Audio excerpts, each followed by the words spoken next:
All right, hello. This is everything I got for the month of December 2022.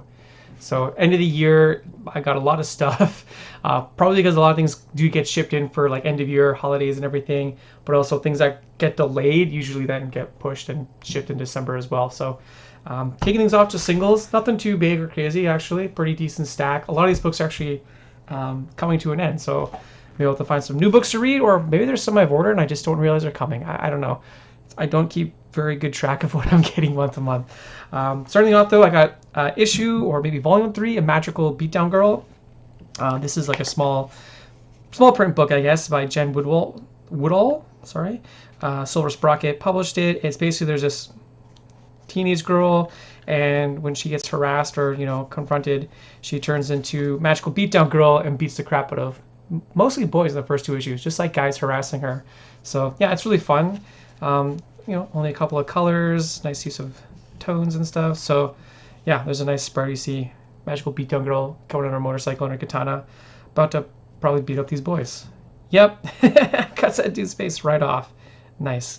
But yeah, this is a fun little series. Glad I got another issue. This one's actually a bit thicker than the last couple of it, but this is the newest one. So anyways, highly recommend it. Frankenstein New World issue 4. This is the last issue of the Frankenstein, this Frankenstein story, New World. So he's going to be fighting off all the new frog creatures, the bad frog creatures, not the new ones. There's good frog creatures living on Earth now, and I'm pretty sure the cover shows the little girl hurt. I'm sure she'll survive. She's a fun side character, and I don't think they're going to meet up with the crystal that they left to find, that I'm pretty sure was Liz trapped inside, but I guess it'll be another Frankenstein series. So moving on, more Hellboy in Love, the Hellboy in Love issue 2. This is not quite an anthology series, because I think this story kind of wraps up in issue 2, and then 3 and 4 and 5 have other stories in them. But this with Hellboy with this woman, I'm pretty sure, looking at the previews. But this is really fun. They're chasing these trolls, goblins, gremlins. I can't remember exactly. Probably goblins or gremlins. Trolls are much bigger in Hellboy. Who stole these artifacts that the woman was investigating, and they end up in a punk rock bar. So that's kind of fun. And yeah. Everybody deserves love, I guess, right? Even Hellboy. So, fun issue. Lovesick issue 3. The last issue ended with her basically revealing to, I guess us, the audience, I don't know, the viewers that she streams her shows to, that she is a succubus kind of demon. Her whole crew of dominatrixes are also demons. And yeah, there's this like incel group who's out to get her. And she has all these followers that want to be selected to be the next victim. This guy here is one of them. He dresses like in a gimp suit all the time, and he's always like, licking her feet and stuff. So, yeah, it's a mature book for sure, but it's a horror book, which I like. And yeah, it's not exactly something you say like give to your kids, but if you like horror stuff, I'd recommend. It's pretty cool. I think there's only like 5 or 6 issues though. I don't see this being like an ongoing, but I don't know. We'll see. Doctor Strange. I think this series is called Fall Sunrise, but I don't know. There's a lot going on the cover, which is not a bad thing. The first issue was a banger, and Tradmore is killing it. Doctor Strange wakes up in this place where he's not sure if he's dead, if he's alive, is he in the spirit plane. He kind of doesn't remember how he gets there, and then he gets captured at the end of the first issue after kind of wandering around for what seems like days, as he says. And he's, they cover his face and his hands, so he can't do any magic stuff. And he meets this tall woman here, and she's just like, "Bring him with us," and then. Yeah, even though she's chained up too. So, interesting. I'll see. But yeah, Tradmore is just absolutely, like, killing it. Like, just seeing the evolution of this guy and his art throughout the years has just been, like phenomenal. Like, look at this spread. This is, this is wild. I love it. But yeah, very much looking forward to this. And I think there's only maybe 2 or 3 issues. I know Tradmore, you probably could do, like, a monthly book. Like maybe like, I don't know, a Spider-Man or something. But if you want like this every month, it's going to fall behind. So he needs to take a couple of years to do 6 or 7 issues and then it gets published. I'm all for it. So keep them coming. I Hate Fairyland issue 2. First issue was great. Gert's back. She's not in Fairyland, but she meets this millionaire, billionaire whose son has disappeared and he's nowhere on Earth, so he thinks the only place he could be is Fairyland. I think in this issue we'll obviously, judging from the scientists, figure out how he knows about Fairyland. But he's asked her to go there to save her son. Save his son, sorry, not her son. Save his son. So, yeah, a lot of fun. Scotty Young is not doing the art. Brett Bean is. Brett Bean. And, yeah, it's fun. It's, meets the cartoony style, but it's also still uber violence, which made Fairyland really good. So, Berserker issue 11. This is the 12-issue series, so there's, counting this, 2 more issues left. It's coming to its epic conclusion where I do not remember the name of this immortal dude, but he has transferred some of his power to this woman, the scientist that's been like helping him try and discover who he is, which was like a really weird sequence of just like how she got the abilities, and then they're going to this place where he's supposed to be able to learn the final piece of the puzzle that is his memories, and the guy who's been funding or heading up all this research on him is going to try and take the power for himself. That's kind of the gist. But there's a lot going on. I'm definitely going to have to like sit down and read this all from the beginning. I don't know. Yeah. It's not like it's confusing or like hard to follow, but I really enjoyed it, so I think I'll just sit down and read it in one go once I'm done reading it. So, Jonah and the Impossible Monsters. This is the last issue. I hope things end well. Jonah and her sister did find her dad, so that's cool. And there's a giant monster she has to fight. And I'm not going to flip farther than this because I don't want the end to be spoiled. And I hope everyone makes it out safe and sound. And really, what I hope is that Chris Samney and Oni Press do like a larger artist edition version of this book, because I'd love to put that on my shelf so I could just flip this and read it and like give it to people. Like, this is a great all ages, young adult, like all ages book. Honestly, I think it's one of the best ones I've read in a while. Not that I read every young age, but having something like this from this kind of creative team is pretty cool. So maybe there'll be a second chapter of Jonah and her sister. We'll see. Castle Full of Blackbirds, another Hellboy series, spinoff, trucking along. Sarah is starting to discover her powers a bit more, going to this school of, I guess not a school of blackbirds, but there's a lot of blackbirds there. She's not quite picking up on all the hints that the women that run this school are not who they say they are, and are going to try and use her to sacrifice her to have another older witch take over her body, I believe is the kind of thing. But it's really cool. I'm digging the art. The story's fun, so yeah. It's not too often that they've done a sequel of a Hellboy story without the sequel not having Hellboy in it, so I like that kind of stuff as well. Night of the Ghoul. I'm pretty sure, I didn't realize there was a third issue. I didn't realize there was going to be a second issue, but I think this is going to be wrapping it up. The last issue was awesome. Francavella, I never know if that's Francesco is his name, but anyways, his art is killing it, and the story's been really good. I just hope that Scott Snyder can like wrap it up. Oh man, look at this page. That's so cool. Cool, ghoul, spidery, zombie dudes. But there's such a great flash between the present and the past, and the story is a lot of fun. It's just, I find like Scott Snyder, I give like a 9 or a 10 sometimes. A lot of the stories he writes. This I put up there is like a 9.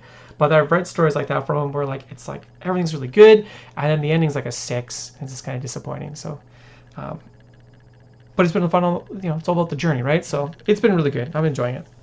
And then last but definitely not least, the final issue of Powerbomb. Do a Powerbomb. It's got this awesome wraparound cover featuring all the different wrestlers that have appeared. Not that they've wrestled against all of these folks because it is a tournament, but they've all appeared.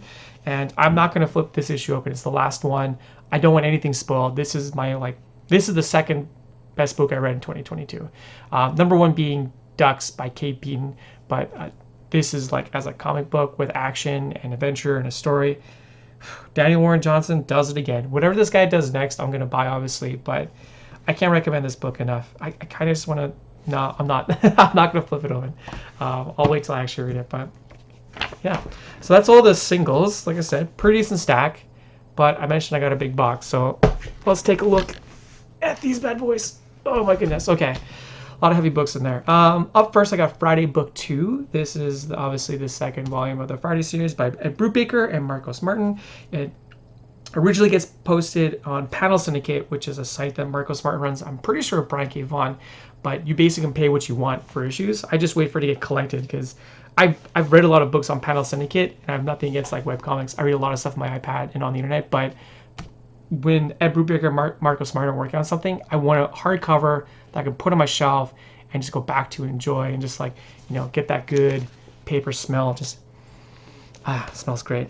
But what I like about this mystery, obviously at Brubaker, there's a lot of mystery. It's a bit more spooky. There's more like kind of some hints at supernatural stuff. So that's kind of cool. He hasn't really done something like that since like Fatale. So looking very much forward to reading more of this.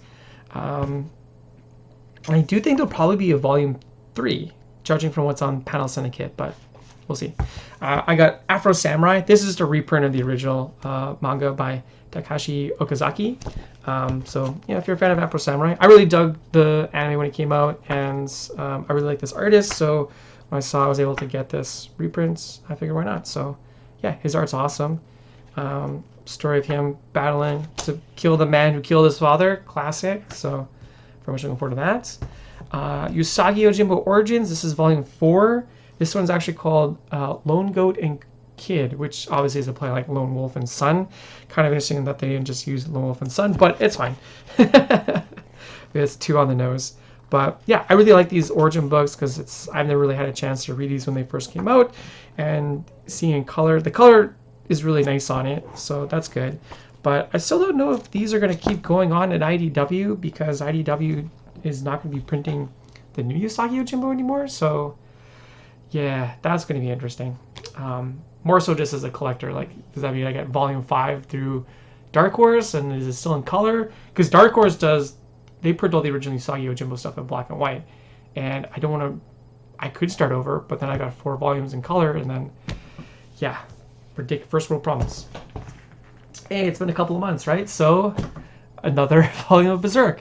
I only have a few more volumes left before I'm caught up. I think I saw 13 advertised, so I can flip through this and not really have any idea what's going on, because I recognize most of these characters, but not all of them. And yeah, I'm about halfway through volume 4 right now, so yeah, I'm getting there slowly, because there's a lot of other books I gotta still read. But yeah, Berserk is awesome. Like, I don't know, I can't say nothing but good things about it. I don't think this guy had any assistants in his stuff either. Wow.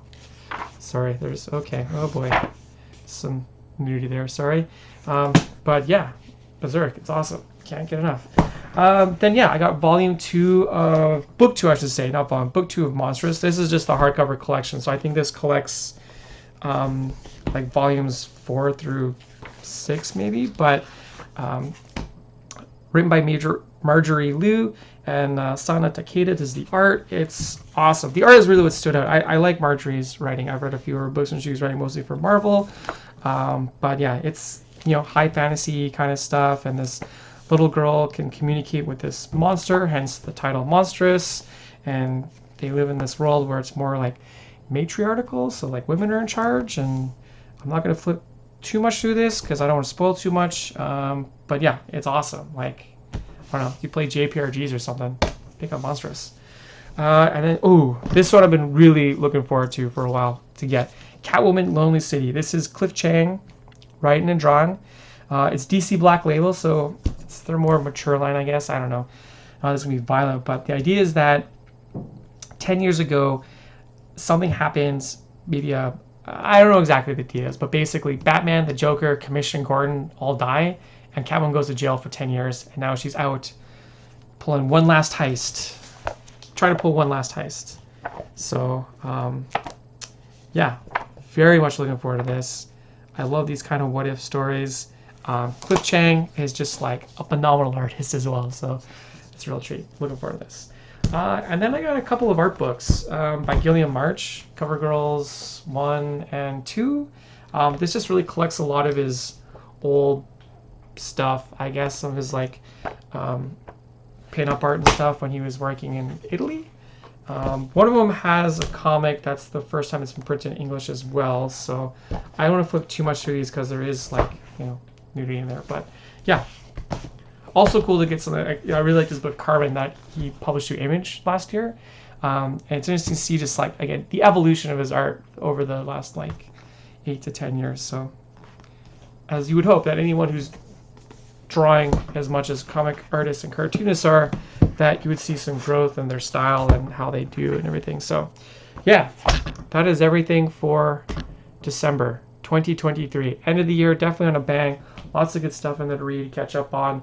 We'll see what January brings. And I guess I should go and see what other books I have coming month to month, since a lot of them are now ending.